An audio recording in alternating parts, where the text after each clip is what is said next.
तो हेलो दोस्तों, आप लोगों का स्वागत है अपने यूट्यूब चैनल पे। आज ये जो लेक्चर है वो क्लास 10th के भूगोल जियोग्राफी का लेक्चर नंबर 3 है और चैप्टर है सेकंड वन है वन जीव संसाधन। इससे पहले 2 लेक्चर में हम लोग 1 नंबर वाले प्रश्न और 2 नंबर वाले प्रश्न किए हैं। आज का लेक्चर 3 नंबर वाले प्रश्न होने वाले हैं, तो वीडियो को पूरा देखिएगा। इसमें बोर्ड एग्जाम से रिलेटेड इंपॉर्टेंट क्वेश्चन आंसर है, तो इससे बाहर से कहीं से नहीं क्वेश्चन आएगा। जितने भी क्वेश्चन आएंगे इसी में से आएंगे, तो वीडियो को बिना स्किप किए हुए देखिएगा। तो चलिए बिना वक्त गवाए शुरू करते हैं। तो क्वेश्चन नंबर फर्स्ट क्या कहता है? तो भारत सरकार द्वारा वनों को कितने भागों में बांटा गया? तो उत्तर है भारत सरकार ने देश में पाए जाने वाले वनों को मुख्य रूप से 3 भागों में बांटा है, जो इस प्रकार है।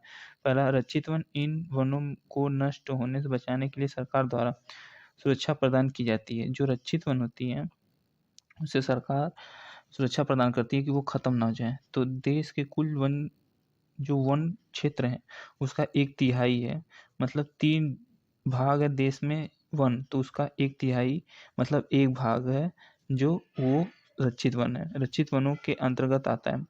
तो 1/3 भाग रक्षित वन के आता है। और दूसरा क्या है? आरक्षित वन। एक मिनट, थोड़ा इसको जूम आउट कर लें। हाँ, तो दूसरा है आरक्षित वन। इन वनों को राज्य या केंद्र सरकार द्वारा पूर्ण संरक्षण प्रदान किया जाता है। यहाँ पर लोगों द्वारा की जाने वाली कटाई और शिकार पर पूरी तरह से सरकार रोक लगाती है या फिर लगाई हुई है। तो मतलब वहाँ पे सरकार जो होती है वो रोक लगा के रखती है कि कोई काट दे पेड़ या फिर कुछ हो तो केस हो जाता है। तो भारत में आधे से अधिक वन क्षेत्र को आरक्षित घोषित किया गया है तथा सर्वाधिक मूल्यवान माना जाता है। जो आरक्षित वन होते हैं वो ज़्यादा मूल्यवान माने जाते हैं। तो तीसरा क्या है? अव अवगीकृत वन। ऐसे सभी वन जो रक्षित व आरक्षित क्षेत्र में न आते हैं और बंजर भूमि जो सरकार, व्यक्तियों और समुदाय के स्वामित्व में नहीं होते, उन्हें अवगीकृत वन कहा जाता है। तो जो नहीं होती हैं गाँव में बंजर जमीन होती है, शहरों में भी होती हैं, पर उस पे कब्जा भी हो जाता है, सरकार द्वारा वो बेचा भी जाता है। तो वहाँ पे जो गैर कानूनी तरीके से अवैध हो जाता है उसे सरकार तोड़ देती है, लेकिन ये सरकार के हाथों में होती है, किसी व्यक्ति के हाथों में नहीं होती है। सरकार वहाँ चाहे तो कोई सरकारी भवन बनवाए या फिर पेड़ पौध लो या फिर कुछ भी लगवाए, वो तो सरकार, अब तो वन खत्म होती है, सरकार को ज़मीन की आवश्यकता होती है तो वनों को काटती है। तो चलिए आइए देखिए आगे। उपरोक्त वर्गीकरण के आधार पर देश के मध्य प्रदेश, जम्मू कश्मीर, आंध्र प्रदेश, उत्तराखंड, केरल, तमिलनाडु, पश्चिम बंगाल और महाराष्ट्र में आरक्षित वन है, जबकि बिहार, हरियाणा, हिमाचल प्रदेश, उड़ीसा, राजस्थान में केवल रक्षित वन तथा पूर्वोत्तर राज्यों और गुजरात में अवर्गीकृत वन पाए जाते हैं। ठीक है, तो ये सब इम्पोर्टेंट था क्वेश्चन। आइए सेकंड क्वेश्चन देखते हैं। भारतीय वन जीवन संरक्षण अधिनियम 1972 का प्रमुख प्रावधान क्या है? तो उत्तर देखिए, भारतीय वन जीवन संरक्षण अधिनियम 1972 के प्रमुख प्रावधान इस प्रकार है। पहला, कई परियोजनाओं की घोषणा की गई जिनका प्रमुख उद्देश्य गंभीर खतरे में पड़े विशेष वन्य प्राणियों को रक्षा प्रदान करना था, जैसे कोंडा बाघ, कश्मीरी हिरण, मगरमच्छ, एशियाई शेर आदि। ठीक है। और दूसरा क्या है? इसी अधिनियम के अंदर कुछ समय पहले भारतीय हाथी, काला हिरण, चिंकारा, भारतीय गोटावान, ये सब नाम बस सुन लीजिए, देखे तो कभी नहीं होंगे। हाँ, गूगल कर सकते हैं, गूगल पे दिख सकता है। हिम तेंदुआ आदि के शिकार और व्यापार पर संपूर्ण आंशिक प्रतिबंध लगाकर कानून रक्षण दिया गया। तो ये चीज़ें हैं जो रक्षण अधिनियम है, उसमें ये सब आते हैं और इनको पूरी तरीके से पाबंदी लग चुकी है कि अब इनका कुछ ना कोई इसे मार सकता है, ना कोई इन्हें व्यापार कर सकता है, ना इन्हें कोई बेच सकता है। तो ये चीज़ें हैं। तीसरा देखिए, वन जीवों के आवास रक्षण के अनेक प्रावधान थे सम्मिलित किए गए हैं। मतलब इसमें कि वन जीवों के आवास रक्षण मतलब घरों के रक्षा के लिए और कई चीज़ों के लेकर, उन सबको लेकर वो किया गया, क्या कानून बनाया गया, रखा गया कि ऐसे-ऐसे चीज़ें होंगी। और चौथा देखिए, सारे भारत में रक्षित विलुप्त जातियों की सूची प्रकाशित करके संकटग्रस्त जातियों के बचाव पर, शिकार प्रतिबंध पर, वन्यजीव आवासों का कानूनी रक्षण तथा जंगली जीवों के व्यापार पर रोक लगाने आदि पर जोर दिया गया है। तो इन सभी चीज़ों पर जोर दिया गया है। 5वां, केंद्र और राज्य सरकार द्वारा वन्य जीव अभ्यारण्य, पशु विहार स्थापित किए गए हैं। विहार स्थापित किए। ये तीसरा देखिए, तीसरा क्वेश्चन क्या है, तो लुप्त वन्य प्राणी एशियाई चीता का वर्णन कीजिए। तो देखिए क्या है, उत्तर भूमि पर रहने वाला तथा विश्व का सबसे तेज दौड़ने वाला एशियाई चीता एक बलिष्ठ स्तनधारी प्राणी है। इसके दौड़ने की गति लगभग 112 किलोमीटर प्रति घंटा है। बिल्ली परिवार के सदस्य चीते को प्राय तेंदुआ मान लिया जाता है। तेंदुए और चीते में अंतर उसकी आंखों के कोने से मुंह तक नाक के दोनों ओर फैली आंसुओं की लकीर जैसा निशान है। एशियाई चीता 20वीं शताब्दी में एशिया और अफ्रीका में बड़ी संख्या में पाया जाता है, किंतु वनों के नष्ट होने से उनके प्राकृतिक आवास नष्ट हुए हैं। साथ ही शिकारियों द्वारा मारे जाने के कारण ये लुप्त होते जा रहे हैं। भारत में 1952 ईस्वी में इन्हें लुप्त वन्य प्राणी घोषित कर दिया गया था। तो बहुत वर्ष पहले ही इन्हें लुप्त प्राणी भारत में घोषित कर दिया गया। ये लुप्त हो चुके हैं भारत में। तो अब वर्तमान समय में ये विदेश से भी लाए गए हैं। आप अभी न्यूज़ में जल्दी ही पढ़े होंगे। तो आइए चौथा देखिए, हिमालयन यव के बारे में बताइए। तो उत्तर देखिए, हिमालयन वन मतलब यव, वन्य यव। यव का मतलब होता है चीड़ की प्रकार का सदाबहार वृक्ष। ये वृक्ष के बारे में हिमालय वन यव लिखा है। जो यव मतलब समझ लीजिए वही पेड़ होता है, यव हिमालय पेड़ होते हैं। और कौन से पेड़ होते हैं? चीड़ के प्रकार का सदाबहार वृक्ष होता है, एक टाइप सदाबहार वृक्ष की तरह। एक औषधीय पौधा है जो हिमालय प्रदेश और अरुणाचल प्रदेश में पाया जाता है। इस पेड़ की छाल, पत्तियां, टहनियां और जड़ों से टक्सोन नामक रसायन निकाला जाता है तथा इससे कैंसर का उपचार किया जाता है। इससे बनाई गई दवाई विश्व में सबसे अधिक बिकने वाली कैंसर औषधि है। इसके निष्कासन और देखिए निष्कासन से ठीक है से इस वनस्पति को खतरा उत्पन्न हो गया है। इस क्षेत्रों पर तो इसके हजारों पेड़ सूख गए हैं। ठीक है, कई क्षेत्रों पे। तो ये चीजें हैं। अब आइए नेक्स्ट क्वेश्चन देखिए। नेक्स्ट क्वेश्चन क्या है, तो 5वां है, संकटग्रस्त जातीय तथा लुप्त जातियों में कोई 3 अंतर बताइए। अब अंतर बताना है तो आइए देखिए, संकटग्रस्त जातीय तथा लुप्त जातियों में निम्नलिखित अंतर है। तो क्या क्या अंतर है वो देख लेते हैं। आइए देखिए, तो संकटग्रस्त जातीय और लुप्त जातीय। तो पहले देखते हैं संकटग्रस्त जातीय। संकटग्रस्त जातियों में पहला है काला हिरण, मगरमच्छ, भारतीय जंगली गधा, गैंडा, शेर पूछ वाला बंदर, आदि इस प्रकार की जातियों के उदाहरण हैं। दूसरा, ये वे जातियां हैं जिनके लुप्त होने का खतरा है। तीसरा, जिन विषम परिस्थितियों के कारण इनकी संख्या कम हुई है, यदि वे जारी रहती है तो इन जातियों का जीवित रहना कठिन है।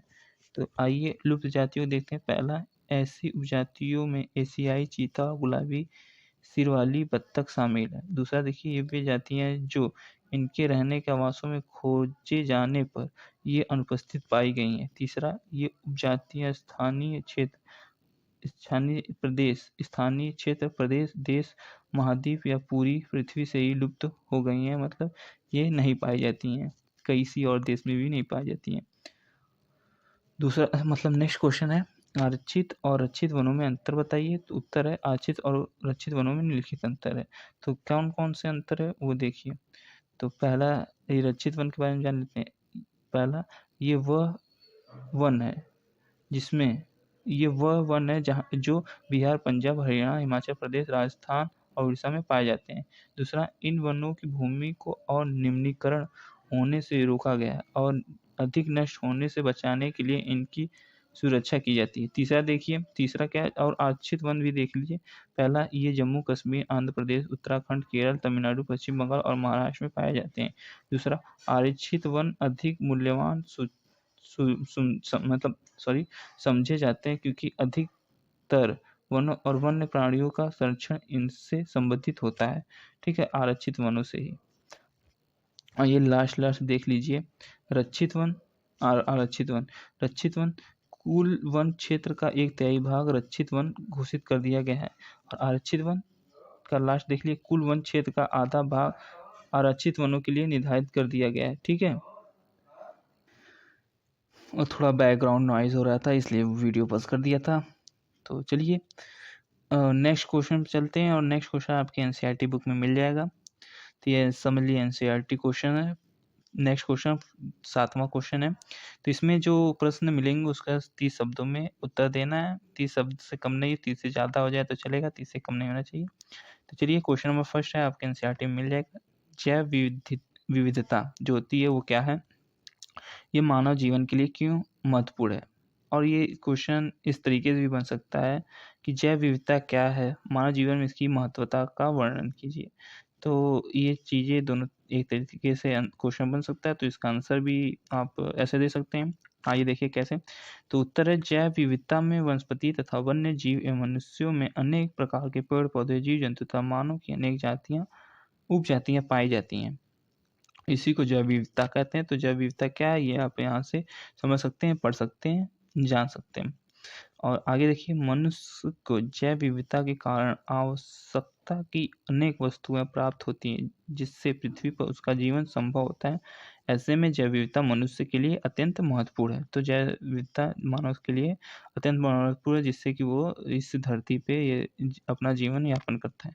और नेक्स्ट क्वेश्चन देखिए, एनसीईआरटी में विस्तार पूर्वक बताया है कि मानव क्रियाएं किस प्रकार प्राकृतिक, वनस्पति और प्राणिजात के ह्रास के कारण है। तो विस्तार पूर्वक बताइए, जो मानव क्रियाएं करते हैं वो कैसे हार्मफुल है, मतलब कि हास्य जो नुकसानदेह है हमारे लिए। तो उत्तर है, मानवीय क्रियाएं निम्न प्रकार से प्राकृतिक, वनस्पति या प्राणी जात के ह्रास का कारण बनती है। तो इसमें पॉइंट वाइज दिया है। पहला देखिए, पशुओं के अतिचारण से भी वनस्पति जगत को नुकसान पहुंचता है, क्योंकि इससे प्राकृतिक वनस्पति पनप नहीं पाती और वह स्थान धीरे धीरे बंजर हो जाते हैं। दूसरा देखिए, मानव अपने स्वास्थ्य के अधीन होकर कई ईंधन के लिए, कई वृक्षों के लिए, कृषि कामों के लिए कृषि कामों को के लिए वो पेड़ों को अंधाधुंध काटता है। इससे वन्य वनस्पति तो नष्ट होती ही है, साथ ही वन्य जीवों का प्राकृतिक आवास भी छिन जाता है। जैसे कि आप कभी देखेंगे कि गिलहरी है या फिर चिड़िया उड़िया होती हैं, जब पेड़ कट जाते हैं तो वो अपने जो निवास स्थान होता है वो बेदखल हो जाते हैं। वो अपने निवास स्थान को फिर ढूंढते हैं, वो चला जाता है। ऐसे एक मैंने पिक देखी थी जिसमें एक पेड़ कट गया था, गिलहरी अपने वो जो पेड़ कटा था उस पे उस गिलहरी का घर था, और वो जो गिलहरी का घर था उसको नहीं मिला जब पेड़ कट गया, तो वो अपना दौड़ते दौड़ते घूमते घूमते आई। ये पिक ऑनलाइन था, मतलब ऑनलाइन देखा था। तो जिसमें वो गिलहरी अपने घर को देखते हुए आई कि उसका घर कहाँ चला गया था, लेकिन वहाँ उसका घर पेड़ काट दिए थे तो उसका घर खत्म हो चुका था। वो गिलहरी जहाँ पेड़ कटा था ना वहाँ पे खड़ा होके बस देख रही थी। तो आइए नेक्स्ट पॉइंट देखिए, जब उद्योगों, खासकर रासायनिक उद्योगों का कूड़ा कचरा खुले स्थानों पर फेंका जाता है तब भूमि प्रदूषण होता है। तो ये भूमि प्रदूषण भी होता है। ऐसे चीज़ें विकसित देशों में नहीं होता है, क्योंकि वहाँ पे लोग कूड़ेदान में होते हैं, कूड़े फेंकते हैं, वहाँ से फिर वो दूसरी जगह चला जाता है या फिर रिसाइकल हो जाता है। ऐसे देशों में, मतलब इन जो विकसित देश होते हैं उसमें होता है। और अब भारत तो अभी विकासशील देश है, विकसित भी नहीं हुआ है। वृक्षों के नेक्स्ट है, चौथा पॉइंट है, वृक्षों के अंधाधुंध मतलब काटाव से पर्यावरण को भी नुकसान पहुंचता है, जैसे कि वर्षा का कम होना। वर्षा नहीं होती तो इसका मुख्य कारण होता है वृक्षों के अंधाधुंध करना। और विदेश कहीं जहाँ बारिश ज़्यादा होती है, शिमला उमला में, क्योंकि वहाँ वृक्ष ज़्यादा है, तो वहाँ पानी, जहाँ वृक्ष ज़्यादा रहेंगे वहाँ पानी बरसेगा, क्योंकि वो वृक्ष पानी को खींचता है, मतलब वर्षा को खींचता है, अट्रैक्ट करता है। तो नेक्स्ट क्वेश्चन है 8वां, वनों को किस प्रकार संरक्षित किया जा सकता है। तो उत्तर है, प्राकृतिक संपदा व किसी देश के विकास में महत्वपूर्ण भूमिका निभाते हैं। ऐसे निम्न उपाय अपनाकर वनों को रक्षित किया जा सकता है। तो कौन-कौन से उपाय अपना के रक्षित किया जाता है, ये पॉइंट वाइज़ समझते हैं। तो पहला देखिए, लकड़ी के ईंधन का उपयोग कम से कम हो, इसके लिए पूरक साधनों का विकास किया जाए। दूसरा, वनों को हानिकारक कीड़े, मकोड़ों, बीमारियों, आग आदि से सुरक्षित किया जाए। तीसरा, वनों की उपयोगिता और उसकी महत्वता की जानकारी के लिए जन चेतना व जन जागरण पैदा किया जाना चाहिए। चौथा, वनों के अंधाधुंध कटाई पर प्रतिबंध लगाने की आवश्यकता है। पाँचवाँ, पशुओं के अति चारा पर रोक लगाने की आवश्यकता है। छठवाँ, वनों से वृक्ष काटने पर उसके स्थान पर वृक्षारोपण करना आवश्यक है। सातवाँ, वन क्षेत्र बढ़ाने के लिए क्षेत्र का निर्धारण करना चाहिए। और लास्ट पॉइंट रुकिए एक सेकंड। लास्ट पॉइंट है, वन क्षेत्रों को संरक्षित करने की नितांत आवश्यकता है। और प्रश्न 9वां क्या है, वनों से हमें कौन कौन से अप्रत्यक्ष लाभ मिलते हैं।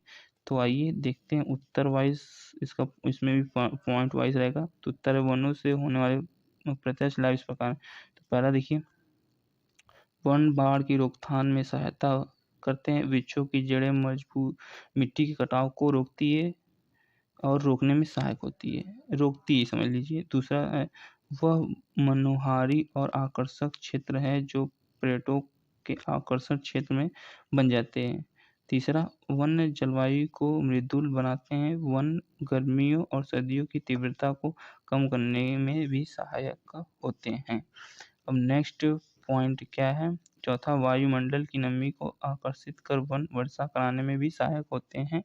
और पांचवा लास्ट है, वन मृदा की उपजाऊ शक्ति को बढ़ाते हैं। वृक्षों की पत्तियां गल सड़कर मिट्टी में मिल जाती हैं, जिससे ह्यूमस की मात्रा बढ़ जाती है और मिट्टी अधिकांश उपजाऊ हो जाती है। ये चीज़ें होती हैं। और प्रश्न 10वां देखिए, वनों से होने वाले अप्रत्यक्ष लाभ बताइए। तो उत्तर है, वन किसी भी देश की बहुमूल्य प्राकृतिक निधि होते हैं। इससे हमें निम्नलिखित प्रत्यक्ष लाभ होते हैं। पहला देखिए, वन्य जीव वन जो है वन्य जीवों के आश्रय स्थान है, जिसमें पारिस्थितिकी को संतुलित रखने में सहायता मिलती है। दूसरा देखिए, वन आदि जनजातियों के आश्रय स्थल है। इन जातियों को वनों से भोजन जैसे कंद मूल, फल एवं वन्य पशुओं से भोजन पूर्ति में सहायता मिलती है। आइए अब तीसरा देखिए, तीसरा पॉइंट क्या है। तो आधुनिक युग में वस्तुएं जो है वो लकड़ी का प्रयोग करते हैं। जो वस्तुओं की पैकिंग में होती है वो जैसे कि नहीं, कोई वस्तु जैसे कि आप फ्लिपकार्ट होता है या अमेज़न होता है, वहाँ से जो वस्तुएं आती है वो डब्बे में पैक होके आती हैं, लकड़ी के डब्बे में। तो फिर वो चीज़ें होती हैं जो हमें बड़े पैमाने पर जंगलों से प्राप्त होती है।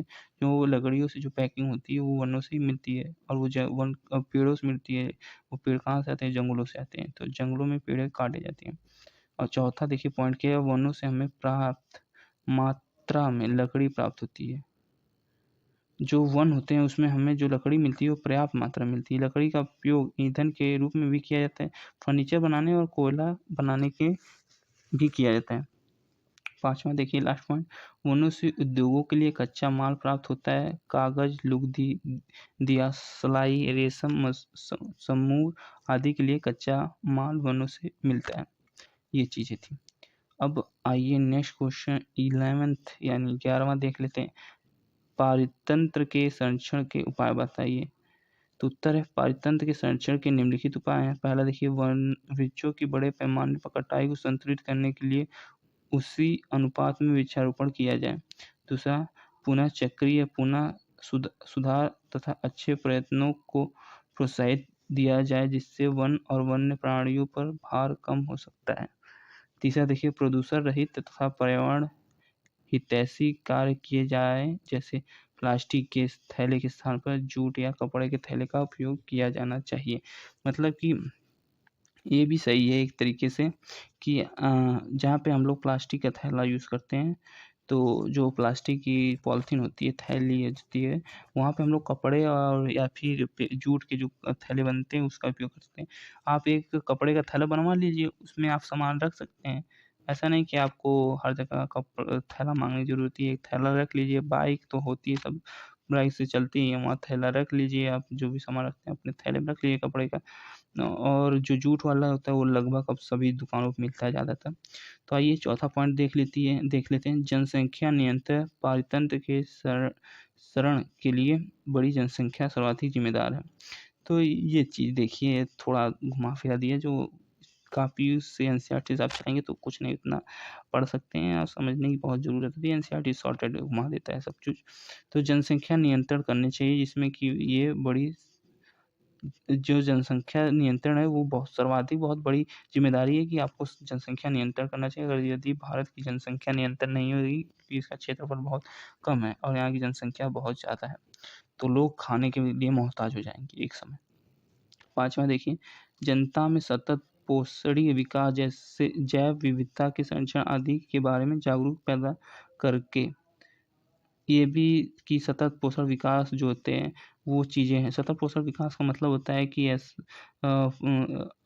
बिना पर्यावरण को नुकसान पहुँचाए ही लोग अपना काम करें और संसाधन का उपयोग करें, और संसाधन का बिना ह्रास किए कि आने वाली जो पीढ़ी है उसके लिए भी वो संसाधन जो है वो विद्यमान रहे कि ख़त्म ना हो। ये चीज़ें सतत पोषण विकास।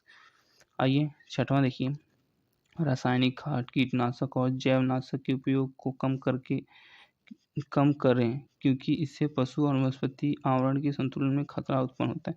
जो ये चीज़ें खाद जो आर्टिफिशियल है चीज़ें उसका कम होना चाहिए, वरना ये बहुत ही नुकसानदायक होती है सभी के लिए। तो प्रश्न 12 देखिए, वन्य जीव अभ्यारण्य और राष्ट्रीय उद्यान में भिन्नता को स्पष्ट कीजिए। तो उत्तर देखिए, एक वन्य जीव अभ्यारण्य सामान्य रूप से पार्क के समान है, लेकिन कई दृष्टियों से यह राष्ट्रीय पार्क से निम्न बातों में अलग है। पॉइंट वाइज ये चीज़ें हैं, ये थोड़ा आपके बाउंस जा रही होगी लेकिन समझ लीजिएगा, क्योंकि ये चीज़ें इतना इम्पोर्टेंट नहीं है। जो इम्पोर्टेंट है वो बता देते हैं। ये आप पहला लेक्चर दूसरा लेक्चर इसका देख लीजिएगा, बहुत ही आपको मदद मिल जाएगी। चलिए पॉइंट वाइज है, तो पहला पॉइंट देखिए, वन्य जीव अभयारण्य की सुरक्षा राष्ट्रीय पार्क की तुलना में कम होती है, इसलिए राष्ट्रीय पार्क में शिकार करना और पेड़ों की कटाई करना तस्करों के लिए आसान नहीं होता। दूसरा देखिए, एक वन्य जीव अभयारण्य में कुछ क्रियाएं करने की अनुमति दी गई है, जैसे जानवर चराना, वन्य उत्पादन एकत्र करना आदि। राष्ट्रीय पार्क में इसकी अनुमति नहीं है। तो मतलब अनुमति नहीं है, तो ये चीज़ें जो ये है ना, पार्क में इनकी अनुमति नहीं है, दी नहीं गई है, ये अनुमति नहीं है इसमें। तीसरा देखिए, राष्ट्रीय उद्यान में प्रजातियों का संरक्षण प्रकृति पर छोड़ दिया जाता है, लेकिन अभ्यारण्य में संरक्षण मनुष्य द्वारा किए गए प्रबंधन का परिणाम है। आइए अब नेक्स्ट क्वेश्चन पे चलते हैं। 13वां देखते हैं। 13वां क्या है, तो जैव क्षेत्र बायोम क्या है। बायोम कितने स्थल पारिस्थितिक तंत्र में विभाजित है। उत्तर देखिए, भूतल पर विभिन्न प्रकार की वनस्पति या प्राणीजात बड़े क्षेत्र में पाए जाते हैं, इन्हें ही जैव क्षेत्र बायोम कहते हैं। मृदा जल और ऊष्मा की उपलब्धि के अनुसार विश्व में 5 जैव क्षेत्र पाए जाते हैं, जो इस प्रकार है। वन्य सवाना, घास के मैदान, मरुस्थल और टुंड्रा जैसे क्षेत्रों के अंतर्गत काफ़ी विविधता पाई जाती है। यह विभिन्न जातियों में बेहतर जनन के लिए वनस्पति और पशुओं में जीन्स विविधता को भी संरक्षित करती है। आइए नेक्स्ट क्वेश्चन देखते हैं। नेक्स्ट क्वेश्चन क्या है, नेक्स्ट क्वेश्चन इसका लास्ट क्वेश्चन है। 14वां क्वेश्चन जो है इसका लास्ट क्वेश्चन, चिपको आंदोलन क्या है। ये बहुत ही इंपॉर्टेंट क्वेश्चन भी है। तो उत्तर देखिए, प्रख्यात पर्यावरणविद सुंदरलाल बहुगुणा ने 1970 में उत्तराखंड में चिपको आंदोलन की शुरुआत की। इस आंदोलन ने पर्यावरण संरक्षण करने वालों का ध्यान अपनी ओर आकर्षित किया। गुणवान, टिहरी व कुमाऊं के क्षेत्रों में पेड़ पौधों की अंधाधुंध हो रही कटाई को रोकने के लिए सुंदरलाल बहुगुणा ने एक मानवीय रास्ता अपनाया। इसके लिए उन्होंने वहाँ के आदिवासियों व जनजातियों के लोगों को तैयार किया, जिसमें वे पेड़ की कटाई के समय से चिपक कर और कहते थे कि पहले हमें काटो फिर पेड़ों को। इस आंदोलन में पर्यावरण संरक्षण को महत्वपूर्ण भूमिका निभाई। तो आज का जो लेक्चर है वो कंप्लीट होता है। अब आज जो इसके 6 नंबर वाले अंक है वो आप लोग कमेंट पे आएंगे। तो चलिए अब मिलते हैं नेक्स्ट चैप्टर में। तब तक के लिए टाटा बाय बाय, स्वस्थ रहिए, मस्त रहिए।